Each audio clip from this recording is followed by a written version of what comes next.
उसमें जो अपॉइंटमेंट्स हो रहे हैं पीडीए के हिसाब से हो रहे हैं कि पीडीए को मिल रहा है कि नहीं मिल रहा उसमें। इसीलिए आप डायरेक्टर क्या कर रहे हैं, आप डायरेक्टर नहीं दे पा रहे परमानेंट लखनऊ में, जहां पर मरीज सबसे ज्यादा आता है। अगर सरकारी अस्पतालों का आप हिसाब किताब लगा लेंगे ओपीडी, तो लाखों लाख लोग उत्तर प्रदेश के लखनऊ आते होंगे इलाज के लिए। और आपकी संस्थाएं कैसी चल रही हैं, वो तस्वीरें हम लोग देखते हैं। वो जब सिफारिश करते हैं तब हम लोग महसूस करते हैं कि अगर आपको अस्पताल में एडमिट करना है तो आपको सिफारिश के बाद भी एडमिट नहीं करा सकते। इन प्रेस्टिजियस इंस्टीट्यूशंस में आप इलाज नहीं करा पाएंगे, क्योंकि जो संसाधन, जो बजट, जो इंतजाम करना चाहिए वो सरकार नहीं कर पा रही। जब इंस्टीट्यूशन को चलाने वाला परमानेंट नहीं होगा तो कैसे इंस्टीट्यूशन में इलाज दिला देंगे आप? और आप कहते हैं कि मेडिकल कॉलेज हर डिस्ट्रिक्ट में खोलेगा।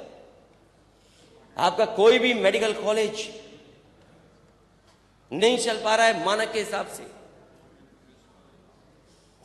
वो जानबूझ करके परमानेंट अपॉइंटमेंट्स नहीं है, क्योंकि कुछ लोगों को इन्हें खुश रखना है।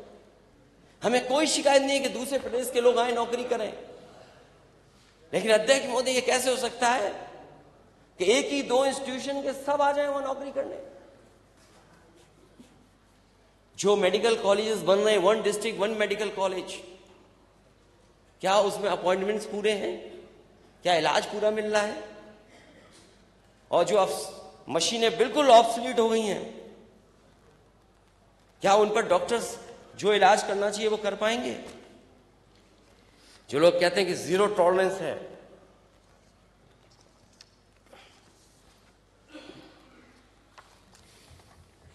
Zero tolerance law and order पर,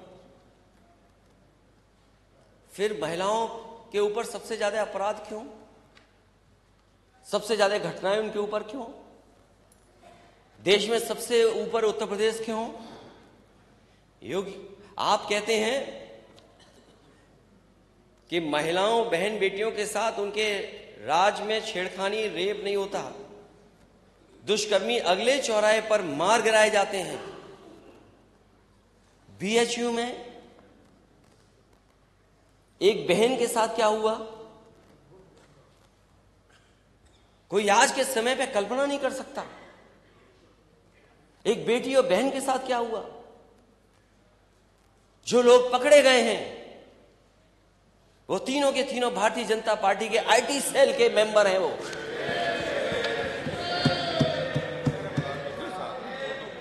और अध्यक्ष महोदय, कोई आसानी से मुख्यमंत्री जी के साथ फोटो नहीं खिंचवा सकता। तीनों की फोटो हमारे नेता सदन के साथ है। प्रशासन सरकार को पता था, लेकिन क्या किया सरकार ने? और मुझे याद है जब कानपुर में एक मां बेटी के ऊपर बुलडोजर चलाया गया था और आग लग करके मां बेटी जिंदा जल गए थे। पिता और उसका भाई देखता था, बचा नहीं पाया। जब वो न्याय मांगने गया तो उसके कपड़े उतार दिए गए, वहां के अधिकारियों ने कपड़े उतरवाए। ये जीरो टॉलरेंस है सरकार का। और उस समय डिप्टी सीएम क्या कहते हैं, उन्होंने जो ऑनलाइन बात की उससे, शिवम ये घटना बहुत ही दुखी करने वाली है, बहुत ही ज्यादा दुख है। हमें पूरी तरह से तुम्हारे साथ हैं। जब से हमने सुना है कार्रवाई कर रहे हैं, जो आरोपी हैं उन पर एफआईआर दर्ज हो गई, 302 की है। हम कड़ी से कड़ी कार्रवाई करेंगे, किसी को नहीं बख्शेंगे। तुम हमारे परिवार के सदस्य हो, हम तुम्हारे साथ हैं, पूरी सरकार तुम्हारे साथ है। जो तुम्हारी मांगे हैं उन पर गंभीरता पूर्वक काम करेंगे। अध्यक्ष महोदय, जो मांगे उस परिवार ने मांग की थी, क्या सरकार ने पूरी कर दी? क्या आरोपियों पे सख्त से सख्त कार्रवाई हो गई? क्या आरोपियों पे सख्त कार्रवाई हुई है? क्या जो जीरो टॉलरेंस की बात कर रहे हैं, उनके समय पर जीरो लॉ एंड ऑर्डर है, जीरो लॉ एंड ऑर्डर। और एक घटना नहीं, घटनाएं कितनी गिनाई जा सकती हैं। छेड़खानी से तंग आकर 30 छात्राओं ने छोड़ दिया स्कूल। गैंगरेप पीड़िता के बरेली में हत्या। बदायूं में कार्रवाई न होने से आहत दुष्कर्म पीड़िता ने खुदकुशी की। मैं कितनी घटनाएं बताऊं। खेत गई किशोरी के हाथ बांधकर किया दुष्कर्म। स्कूल में नाबालिग से किया गैंगरेप। नौकरी की तलाश में प्रतापगढ़ पहुंची युवती के साथ गैंगरेप। प्रिंसिपल की अश्लील हरकतें सामने आईं तो स्कूल से कटवा लिया नाम। दुष्कर्म पीड़िता ने दी जान। तीसरे दिन शव साथ लेकर थाना घेरने गई। सामूहिक दुष्कर्म पीड़ित महिला की हत्या। युवती को अगवा कर दुष्कर्म किया। छात्रा को बंधक बनाए तमंचे से बल पर रेप। महिला कांस्टेबल से दरोगा ने किया दुष्कर्म। कितनी घटनाएं मैं बताऊं आपको, न जाने कितनी घटनाएं। और ये सरकार कह रही है कि जीरो टॉलरेंस है। ये सरकार न्यूज कंट्रोल कर रही है। ये सरकार न्यूज कंट्रोल करती है, अपराध कंट्रोल नहीं कर रही है सरकार। और इसी का परिणाम है कि लॉ एंड ऑर्डर, लॉ अलग चल रहा है, ऑर्डर अलग चल रहा है।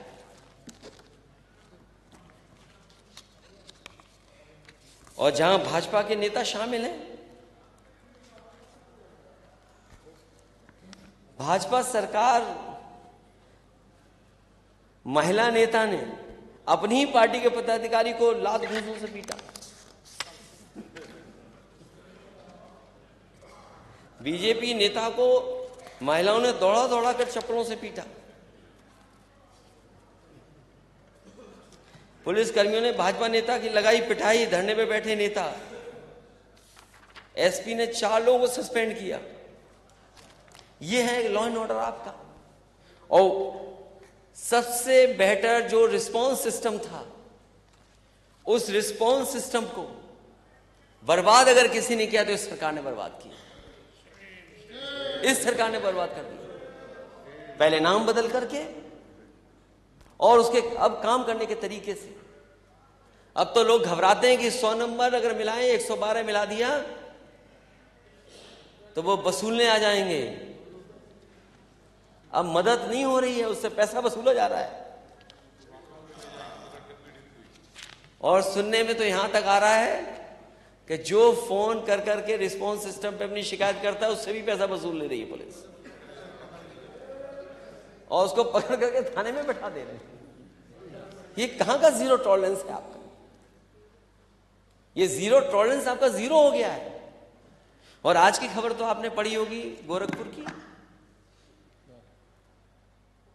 आज ही की खबर तो है कुछ कि एक प्रोफेसर पास करने के लिए बातचीत कर रहा है। एक प्रोफेसर गोरखपुर में। क्या यह बात सही नहीं है कि नहीं है?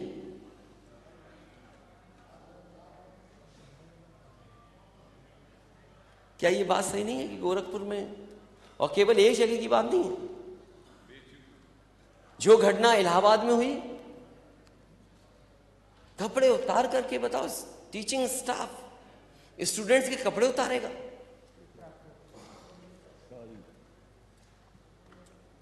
और किस लिए? कोई बड़ी घटना नहीं है वो। ये इंस्टीट्यूशंस को आपने क्या कर दिया है? और इंस्टीट्यूशंस अगर खराब हो जाएंगी तो हमारी आने वाली पीढ़ी का भविष्य क्या होगा? गड्ढा मुक्ति पर करोड़ों खर्च हो गए। हर बजट में हजारों करोड़ है गड्ढा मुक्ति पर, हजारों करोड़। पता नहीं गड्ढा मुक्ति पे क्या हो रहा है। गड्ढा मुक्ति पे हजारों करोड़ रुपए अध्यक्ष महोदय। और मुझे कभी कभी लगता है कि कानपुर में सबसे ज्यादा गड्ढे होंगे। और इस सरकार ने डिस्ट्रिक्ट हेडक्वार्टर को कितनों से 4 लेन से जोड़ दिया है? अगर एक भी जोड़ा हो 4 लेन से इस सरकार ने तो बताया सरकार के लोग। और फिर अध्यक्ष महोदय, हर दिन जानवर से जान जा रही है। कोई गाड़ी टकरा जाती है या जानवर जाकर के खेत में किसान काम कर रहा है उसको मार देता है, बाजार में घूम रहे हैं, हर दिन एक न एक व्यक्ति की जान जा रही है। अध्यक्ष महोदय, मैंने पिछली बार भी एक सूची दी थी आपको, किसी की मदद नहीं हुई। मैं फिर सूची दूंगा। और अब तो और जानवर भी मार रहे हैं, केवल एक जानवर नहीं। अध्यक्ष महोदय, सरकार का सबसे प्रिय जानवर वो जान ले रहा है, न जाने कितने लोगों की जान ले ली। और अब तो जंगली जानवर,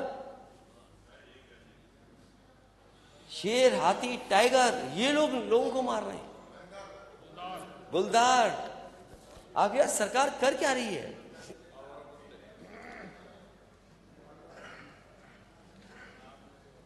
ये बड़ी सूची है अध्यक्ष महोदय, मैं क्या पढ़ूं, लेकिन मैं आपको टेबल कर रहा हूं मैं, और मैं माननीय सदस्यों से कहूंगा कि उन सुझावों को भी मुझे दे दें जो सुझाव या उनकी जानकारी में है।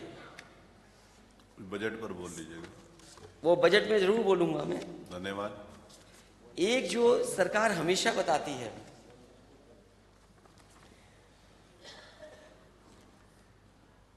अध्यक्ष महोदय, आप सहमत होंगे कि पूरे भारत में विशेष तौर पर उत्तर प्रदेश में सबसे बड़ी समस्या बेरोजगारी है।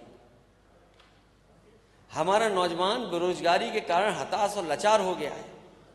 एक तो रोजगार नहीं मिल रहा उसे, अगर मिल भी रहा है तो उसकी शिक्षा के स्तर से के अनुरूप उसे काम नहीं मिल रहा, सम्मानजनक उसको रोजगार भी नहीं मिल पा रहा है।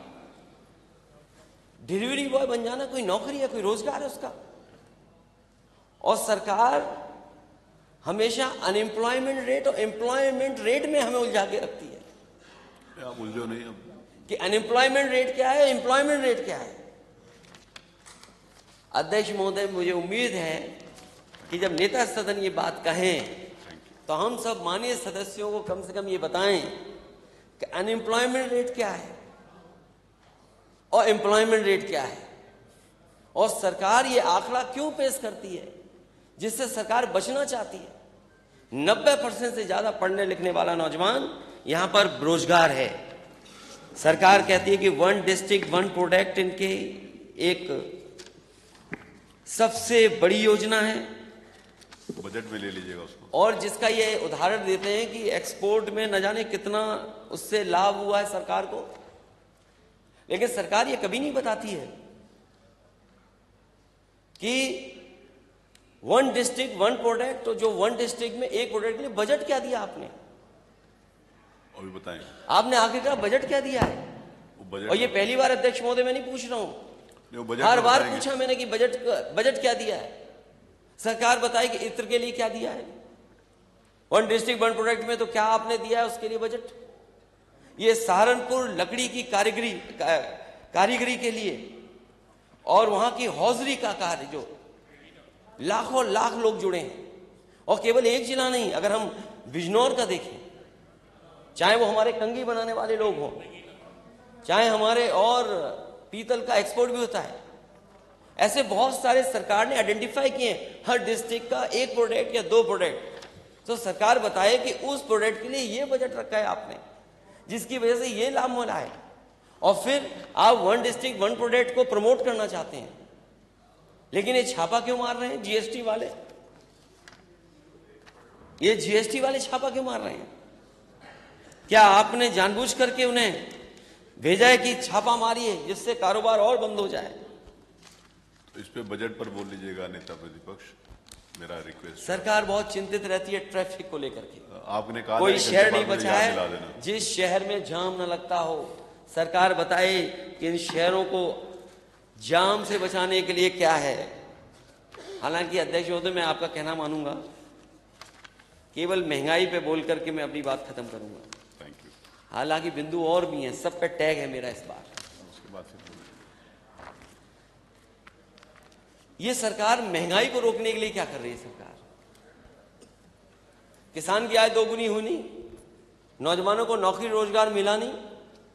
आखिरकार महंगाई के लिए क्या कर रही है सरकार? सरकार उसको नियंत्रित करने का कोई प्रयास कर रही है कि नहीं कर रही है? और जो उत्तर प्रदेश है, जिसकी $1 ट्रिलियन इकोनॉमी का आप सपना दिखा रहे हैं, उसकी प्रति व्यक्ति आय क्या है? आपकी सरकार में प्रति व्यक्ति आय बढ़ी है कि घटी है? और अगर हम 2017 की तुलना करें, जो हमारे केवल खाने पीने के सामान हैं, चावल का दाम कितने % बढ़ गया, ये सरकार बताए 17 से और अभी तक के लिए। गेहूं का दाम किसान को मिले तो ठीक है, लेकिन मुनाफा कोई और ले तो उसमें दाम कितना बढ़ा है? अरहर की दाल, क्या कीमत कम हुई है 2017 से कि बढ़ गई है? सरसों का तेल, और मैं ब्रांडेड की बात नहीं कर रहा हूं। अगर आप ब्रांडेड में की ही बात कर लें तो बताओ 2017 में क्या कीमत थी, आज क्या कीमत है? प्याज का दाम, दूध का दाम, और हर सब्जी, छोट सब्जियां आप उठा लो, लहसुन से लेकर के कोई किसी का दाम ये सरकार बताए। ये तो सब्जियां और अनाज और सब चीजें हो गई। ये सरकार बताए जो नमक का कसम दिला रही थी कि 2017 में नमक की कीमत क्या थी और आज दाम क्या है, ये सरकार बताए। स्वास्थ्य सेवाएं तो चौपट है ही, किसान की आय दोगुनी हुई नहीं, शिक्षा का स्तर गिरा है, इन्वेस्टमेंट मीट का सपना दिखाया, बड़ा दिखाया, ऊर्जा के क्षेत्र में जो काम होना चाहिए था जिस स्तर पर वो नहीं हुआ। तो जो ये सरकार $1 ट्रिलियन इकोनॉमी का सपना दिखा रही है, बिना पीडीए के हक और सम्मान के ये सपना पूरा नहीं हो सकता। इन्हीं शब्दों के साथ अध्यक्ष महोदय, मैं अपने सभी माननीय सदस्यों का, जो विपक्ष के सदस्यों का धन्यवाद देता हूं, और मुझे उम्मीद है कि इनमें उनके भी सुझावों को शामिल कर लिया जाएगा। बहुत बहुत धन्यवाद।